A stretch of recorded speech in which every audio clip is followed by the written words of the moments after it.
सर्वेभ्य नमो नमः। बच्चों, आज हम प्रश्न निर्माण करना सीखेंगे।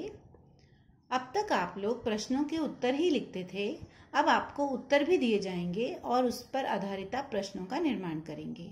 यहाँ हम जो प्रश्न निर्माण कर रहे हैं वो किम शब्द के आधार पर, किम सर्वनाम शब्द के आधार पर ही करेंगे।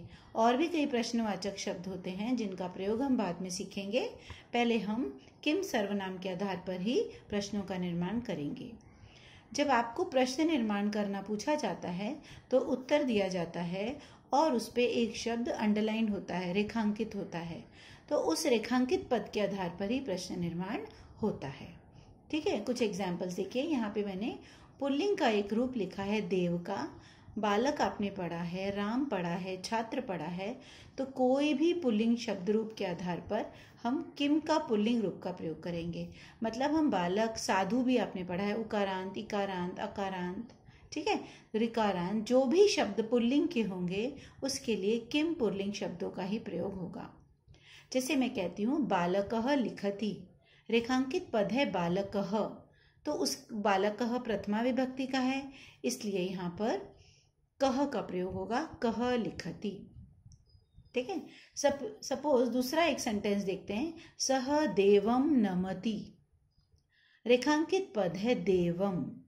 अब देवम देखिए आप, द्वितीय विभक्ति एक वचन का शब्द है, तो इसलिए हमें जब प्रश्न निर्माण करना है तो पुल्लिंग का द्वितीय विभक्ति एक वचन का ही शब्द का प्रयोग करेंगे, वो है कम। तो प्रश्न निर्माण बनेगा सह कम नमति। ठीक है, अब देखिए तृतीय विभक्ति का भी मैं प्रयोग करती हूँ, सह बालकेन सह खेलति या सह कलमेन सह लिखति। रेखांकित पद है कलमेन या बालकेन, तो तृतीय विभक्ति एक वचन का है शब्द। तो प्रश्न निर्माण करने के लिए किम पुल्लिंग तृतीय विभक्ति एक वचन अर्थात केन का प्रयोग किया जाएगा। सह केन सह लिखति, सह केन सह पठति। ठीक है, आगे देखते हैं, एक और शब्द देखते हैं, देवाय नमः। यदि वाक्य है देवाय नमः, रेखांकित पद है देवाय, ये पुल्लिंग चतुर्थी विभक्ति एक वचन का शब्द है, तो उसकी जगह हमें किम के पुल्लिंग चतुर्थी विभक्ति एक वचन का शब्द ही लगाना है। तो प्रश्न बनेगा कस्मै नमः। ठीक है, अब देखिए कोई भी शब्द का प्रयोग करेंगे हम। अब देखिए यहाँ पे देवात है, मैं एक वाक्य बोलती हूँ, सह अश्वात पतति। ठीक है, अश्वात अंडरलाइन वर्ड है, पंचमी विभक्ति का शब्द है, तो प्रश्न निर्माण करते समय वो भी हमें एक वचन का ही प्रयोग करना है, क्योंकि देवात यानी कि अश्वात भी एक वचन का ही है। तो प्रश्न निर्माण होगा सह कस्मात् पतति। तो इस तरीके से द्विवचन बहुवचन सभी जगह उसी का प्रयोग किया जाएगा। अब जैसे यहाँ पे कोई भी शब्द ले लेते हैं, चलिए यहाँ पे लिखा है देवानाम, है ना, तो अब इसकी जगह कोई दूसरा शब्द लेते हैं बालकानाम। अब हमारा वाक्य है बालकानां गृहं कुत्र, बालकानां गृहं अत्र अस्ति या बालकानां गृहं दिल्ली नगरे अस्ति। अब रेखांकित पद है बालकानां। ठीक है, मेरा क्वेश्चन क्या था, उत्तर क्या था, लड़कों का घर दिल्ली नगर में है। अब बालकानां षष्ठी बहुवचन का शब्द है, तो हमें किम के षष्ठी बहुवचन का ही प्रयोग करना है। तो प्रश्न निर्माण बनेगा केशां गृहं दिल्ली नगरे अस्ति। तो समझ आया, तो इस तरीके से पुल्लिंग का प्रयोग करना है। अब देखो सप्तमी, मैं एक वाक्य कहती हूँ, जैसे हम कह सकते हैं वृक्षे पत्राणि सन्ति। अभी वृक्षे का पत्राणि सन्ति का मतलब क्या है, पेड़ पर पत्ते हैं। सप्तमी एक वचन का प्रयोग किया है, तो हमें किम पुल्लिंग सप्तमी एक वचन का प्रयोग करना है कस्मिन, कस्मिन पत्राणि सन्ति। ठीक है, तो इस तरीके से ये पुल्लिंग शब्दों के आधार पर हमने किम पुल्लिंग सर्वनाम शब्द का प्रयोग करके प्रश्न निर्माण किया। कुछ स्त्रीलिंग शब्दों का भी प्रयोग देखते हैं। अब यहाँ देखिए स्त्रीलिंग शब्द मैंने लता लिखा है, आपने मती भी अभी 7th में पढ़ा, और उसके पहले आपने बालिका, लता जो भी रूप पढ़े थे उनके आधार पर हम प्रश्न निर्माण सीखेंगे।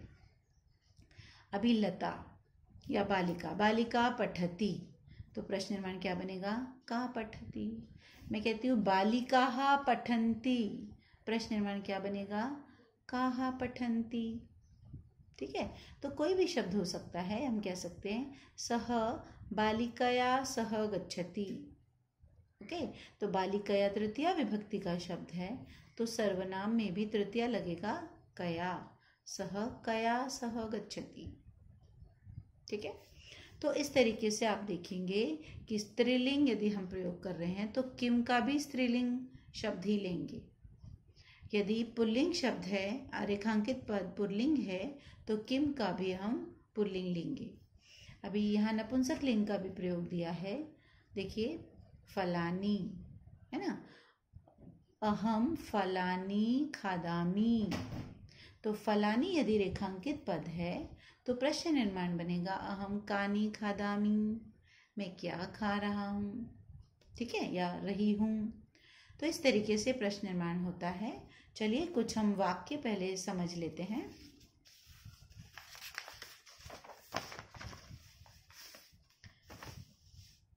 देखिए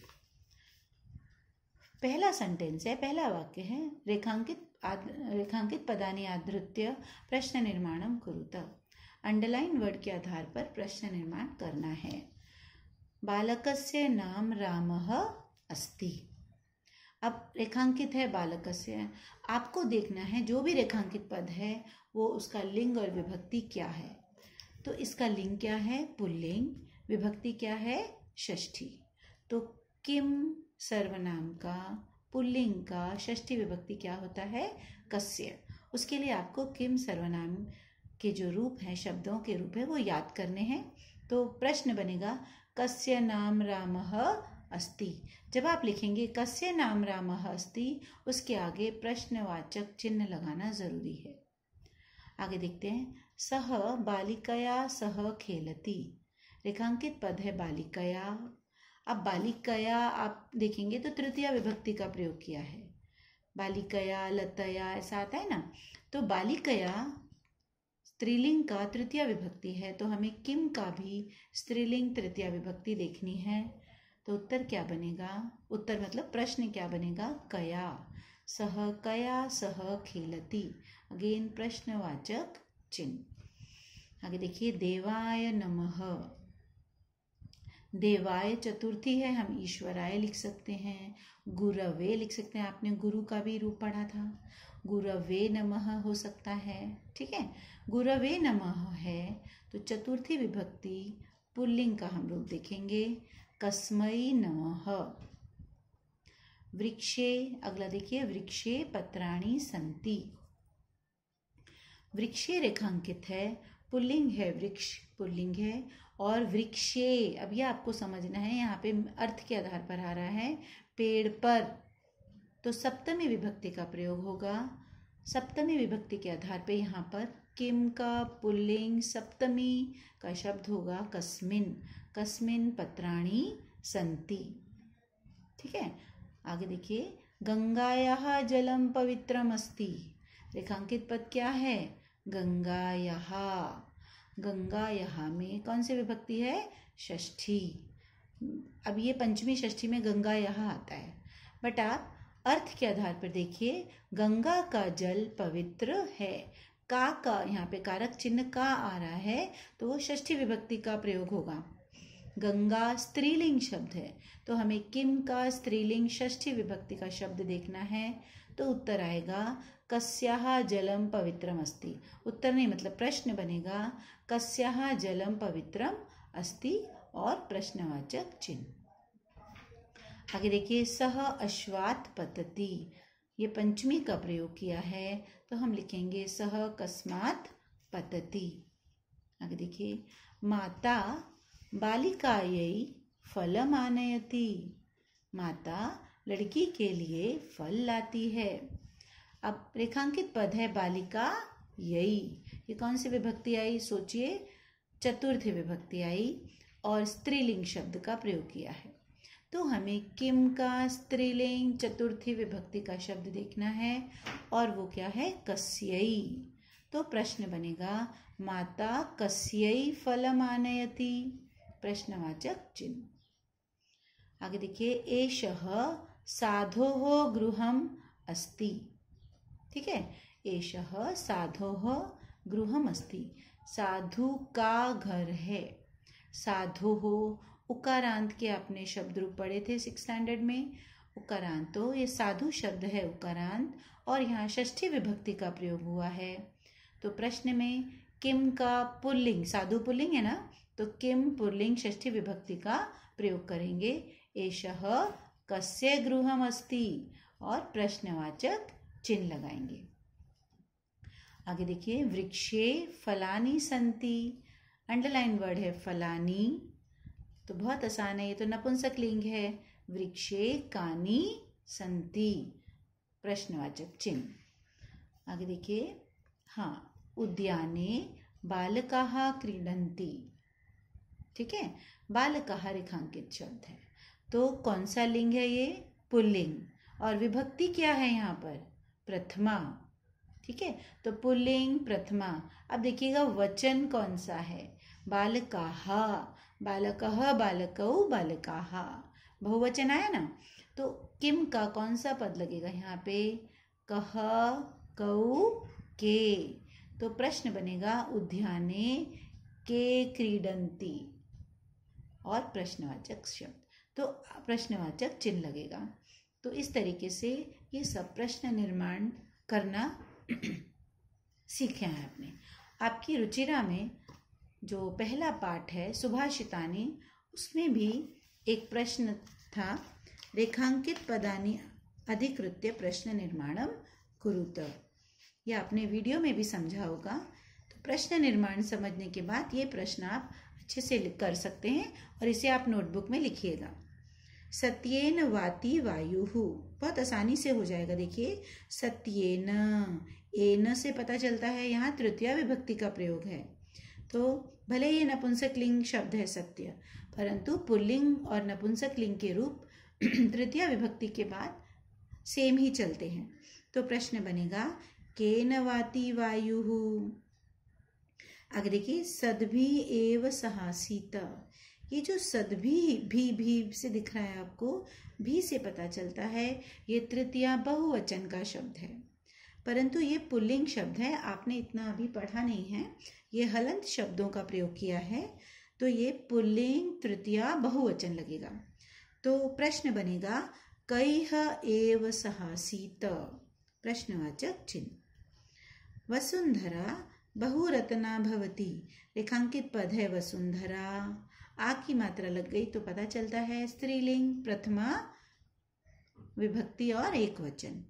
तो प्रश्न निर्माण करेंगे तो का बहुरत्ना भवति, प्रश्नवाचक चिन्ह। आगे देखिए, विद्यायाः संग्रहेषु त्यक्तलज्जः सुखी भवेत्, रेखांकित पद है विद्यायाः, तो यहाँ पे पंचमी षष्ठी का प्रयोग हुआ ना विद्यायाः में, पर अर्थ के आधार पर यहाँ षष्ठी विभक्ति का अर्थ ही आता है विद्या के संग्रहण में लज्जा छोड़कर ही मनुष्य सुखी हो सकता है। तो षष्ठी विभक्ति, अब मूल शब्द क्या है यहाँ पे, विद्या, कौन सा लिंग हुआ, स्त्रीलिंग।